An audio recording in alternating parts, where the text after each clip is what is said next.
안녕하세요, 이서블입니다. 이런 말을 하시는 분들이 있어요. 나는 빚지고는 못 사는 성격입니다. 나는 밖에서 투자 받는 거 하고 싶지 않아요. 다 같은 얘기인데 이게 무슨 얘기냐면,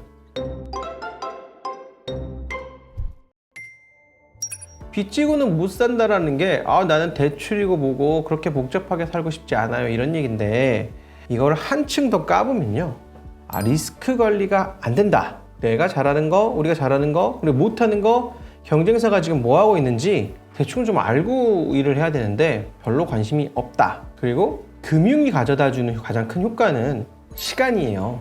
시간을 땡기거나 시간의 흐름을 빠르게 해줄 수 있는 거가 금융이 가진 가장 큰 어떤 좋은 효과인데, 우리가 전성기로 살 수 있는 시간이 수십 년에 불과해요. 예를 들면 25부터 55세 이렇게 얘기하시면 55세 구독자분들 굉장히 화낼 수 있는데, 65세로 갑시다. 아마 이 이상은 없는 것 같으니까 이렇게 길게 보면 40년, 그 중에서도 내가 최전성기다 라고 한다고 하면 한 355 이렇게, 아니면 3050, 대충 한 20년, 사람마다 좀 다르겠지만 약간 그런 느낌일 거예요. 근데 우리는 그 20년을 혹은 40년을 알뜰하게 써야 되는데, 내가 드라큘라야. 그래서 내가 27세기까지 살 것 같아. 그럼 금융 필요 없어요. 요번 100년에는 시드머니 20억을 모으는 걸로 하자. 요번 100년을 살아. 그 다음 100년에는 이 20억을 가지고 200억을 만들도록 하자 해서 한 2세기를 살았어. 그 다음에는 200억을 만들었으니까 이번에는 한 2천억, 3천억을 만드는 걸 해보자 해서 한 300년 정도 하면 되잖아요. 이렇게 천천히 하면 돼. 그래도 한 몇백 년 남았어. 27세기까지니까 아직 한 400년 남았거든요.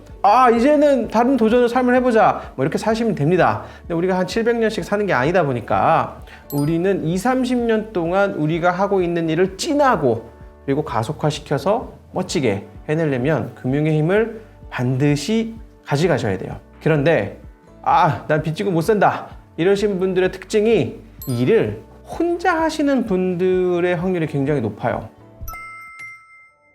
자본 차입이 없는 회사는 이 대표 혼자 북치고 장구치고 다 해.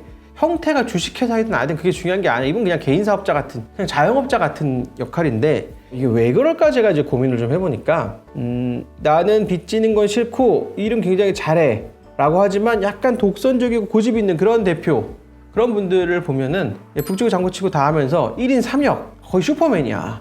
여기서 슉 하고 여기서 슉 하고. 그런데 자기 인건비는 손익계산서상 빼고 생각을 하는 거예요. 이렇게 하면 물론 대표님을 박스에 굴리면 수익률이 막 올라가죠.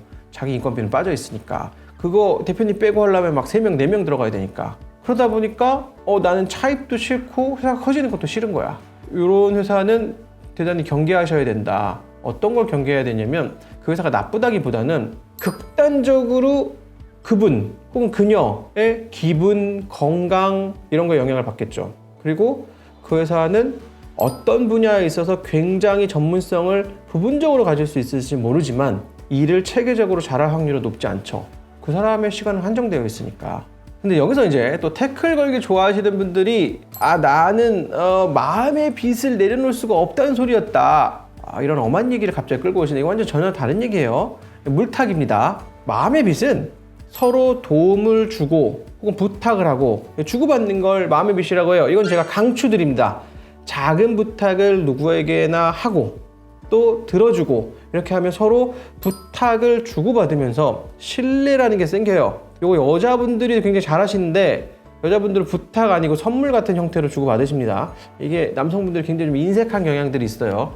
어차피 별거 아닌 거 안 주고 안 받지 하는데 계속 주고받는 식, 이게 거래랑 똑같거든요.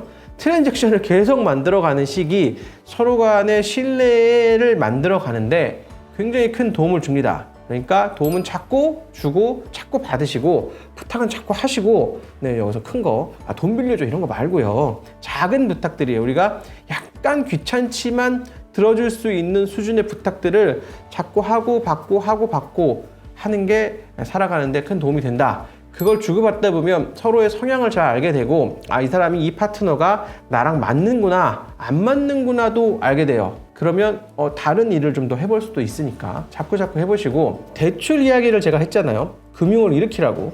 그러면 빚을 권하는 거냐 이런 질문이 있는데, 빚을 권하는 건 맞아요. 빚을 권하는 건 맞는데 빚을 권하는 순서를 좀 알려드릴게요. 1금융권에서 할 수 있는 대출이 1순위예요.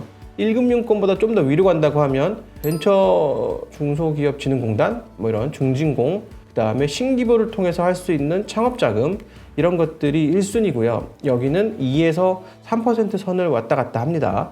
물론 뭐 마이너스 통장까지 하면 뭐 4% 이렇게 나올 수 있는데, 이렇게 왔다 갔다 하는 2에서 4%의 선 일반적인 1금융권 대출이 우선순위고요. 우리가 정말 꼭 필요하다고 하면 전 추천하지 않습니다만 중금 대출이 마지노선이에요. 중금리라고 하면 뭐다?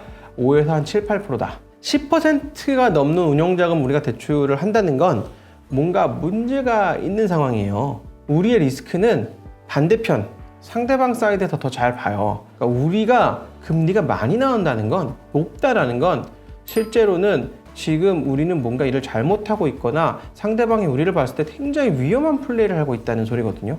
금리 1%가 가산되는 의미는 그냥 단순히 이자 몇 푼 더 내, 이게 아니라 객관적으로 시각으로 봤을 때 우리는 되게 위험한 일을 지금 하고 있는 거구나, 이렇게 받아들이셔야 돼요.